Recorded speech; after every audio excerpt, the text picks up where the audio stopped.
Hello, Charles Chow here from Development Discovery.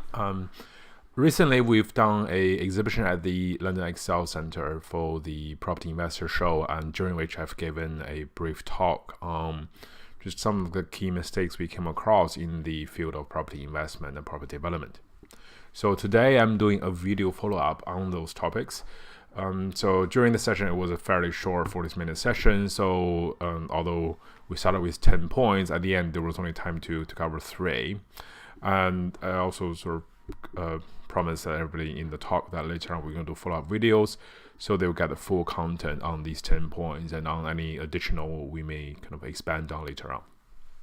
Okay, so for those of you who weren't there, first a brief introduction. So on screen here I have the presentation slides, and then I'll kind of quickly voice over what we covered during those sessions. And I'll do this in a set of mini series, so you can feel free to kind of watch particular topics or watch a part of it when you're on the train or commuting or when we have time.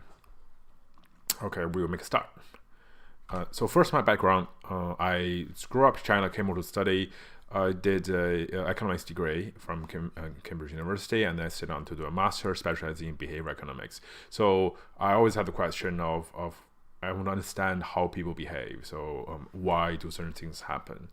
And that was a very interesting time. So when I was in Cambridge, it was kind of toward the end of the financial recession we had. And then you can see how academia respond to the kind of global financial crisis. And then after that, I went into risk management consulting. That was, I think, my first project was in 2009. I just sort of went into the industry. It's very exciting times to be in risk consulting. Typical clients. So I work with major banks. So here are some of my clients. So typically people who, most of these banks, I look after the banking book. So mortgages, loans, credit cards, so on and so forth. Combination of interest rate risk and liquidity risk. Just looking at both the profit and loss and also the liquidity, the funding flow for these companies. Right now, I'm part of Development Discovery, so I look after finance and risk. So here's the team. I have privileged to work with the other 4 directors in the business. So we have Alan, who's been doing property development for more than 25 years, and we have Aidan, who is a physics PhD, so the scientist, the magician in the group. And then we have Pauline, who looks after the business side, the training side, and we have Eduardo, who looks at management and systemization. I'll start with, let me make this bigger for you. There we go. I'll start with, I've always taken the view that there's a lot more insight to be discovered and to be utilized by learning from others, both in our generation and in previous generations. So no matter how smart an individual is and how much he experienced, the understanding of the world will be very limited. So I have a lot of personal heroes of mine, which are on my wall over there. One of these days, I will kind of, hopefully I may be able to show you these kind of nuggets of wisdom I picked up. So this is in front of you right now. So this is a quote from Charlie Munger. This is one of my top personal heroes. He makes a point here that over the long term, to be successful, many people try to make try to do a great deal, right? They try to make a lot of profit. They try to find that below market purchase if you're in property.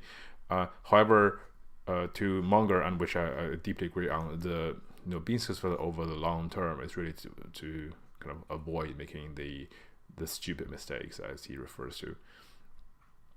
Because really, especially in property, where if you're using leverage, then one bad deal at the wrong time, that could really wipe somebody out. If you look at the last 2007, 8, 9, a lot of the property investors and developers, I mean, that's exactly what happened to them.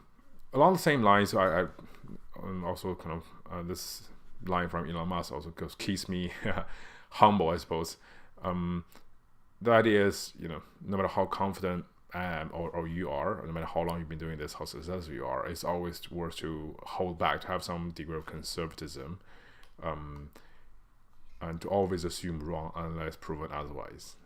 So I think that goes 2 ways. One is, I think it's general rule for investing, which we'll cover later on. Actually, one of the points is, no matter how good you think you are, it's always worth to hold back, to have a plan B. And so on and so forth, because reality is very often very complex. And also, just in terms of this talk, just in this particular situation, I would say I'll share with you what I think on a lot of topics. However, as time goes, I'm sort of as time moves on, I'm sure some of those may change, and also you're more than welcome to kind of you're highly encouraged to use your own sort of your own experiences, your own knowledge to evaluate what I'm saying. So I do not wish you to take on what I say on the full kind of face value. Please apply your own judgment and assume I'm wrong, and just to see what you can take away from this.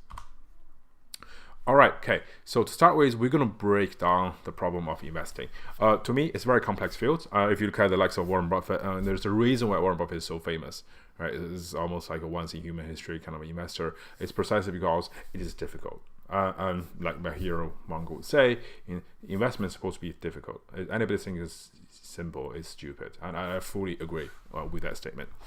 So if we break down this topic into two areas, I would say, so there's a business perspective, and then there's a finance perspective. What I mean by that is, if you look at the business perspective, essentially, so here you have a iPhone, and essentially what the business perspective is you have a 3-step process. So you type into your phone, after which then the phone has, so this device here would have processors inside, and it'll have an internet connection, it will have SIM card, and so on and so forth, and at the end it will return you a result, in this case a website.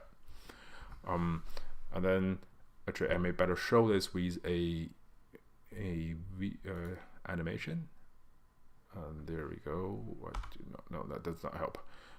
Okay, let's just do it this way then. Here, in this case, what that means in practice is, if you think about that input, process, and output analogy, here we have a building site. If I just so these are designed for a presentation, so there's animation. I'm just showing you the slides, so apologies if I have to make some changes. There we go. So look at this building site. So you have what I call the inputs. So you have machinery, so that's technology, and also there's capital behind that machinery. You have human, so you have labor. Again, there's capital behind that as well. So from an economist perspective, you say at a very simplified level, you have technology. So you have labor, you have capital. These are inputs into your process, and then you have a process here, which is construction. In this case, the construction of a site in London, and then your final outcome. So on the right, you have this. This is one of our projects. This is Stoke Fleming, which is currently on the ground. So you have this result. So what that means is, essentially, the reason why we make profit in the business is we create more value than we consume. So we consume these factors of production, as we call those from economics, and then we produce a outcome, a product, in this case, worth a lot more value. So that's the business perspective. If you look at the finance perspective, so the question I will start back here, just to kind of, we should think about is, why don't we strap rockets to cars, right? So you'd be a lot faster, help you to get to places. And the reason for that, at least for me, is once things goes right, you have the left, which is essentially this vehicle broke the land speed record, which is essentially a rocket with tires and wheels. So this is when it goes right. And however, on the right, you have this is crashing. I think this is 220 miles an hour. So this is when things goes wrong. And precisely, so early on we said, so business perspective essentially is the difference. So it's the value created. It's the value you create, or in our case, the value we create when we put a development together, compared to value we consume, which is whether it's the land or if it's conversion, is the building we bought in the first place, and all the materials and all the labor's gone into it. And the difference finance makes is whatever you get from the business. So you have this part you get from business, and then you apply leverage on top. So this is kind of essentially the key role of finance, is where whether you are making a profit or you're making a loss, finance, having leverage, essentially make it magnify the results. And then at the end, you need to account for the cost of having that finance. So in terms of the list I personally maintain on how things go wrong in developments and in investments, there's a very long list. I'll just briefly show some of the notes I made. And this is a running list as well. So for now, we will go through these 10, which is kind of a short-listed points from the notes you've seen before. First 5 are from a business perspective, and then the last 5 from a finance perspective. Okay, so what I'll do next is I'll stop this video here. So this will be our first video. So it's a bit of a summary background. The reason why just in case you're wondering. The reason why I'm going through these two perspectives is I want us to have a structured view of what makes a successful investment, and hence to the opposite of that, what makes a terrible investment. So just have a way to break down, to analyze the world in a structured way. To me, it goes a long way, and it's probably also coming from a consulting background, compared to if it just lists any random 10 points. So here we have this structure which we will work with, and then we're gonna go through these 10 points one by one in the following set of videos. I'll record them separately so you can watch them by topic at your own convenience. Okay, speak to you soon. Bye bye.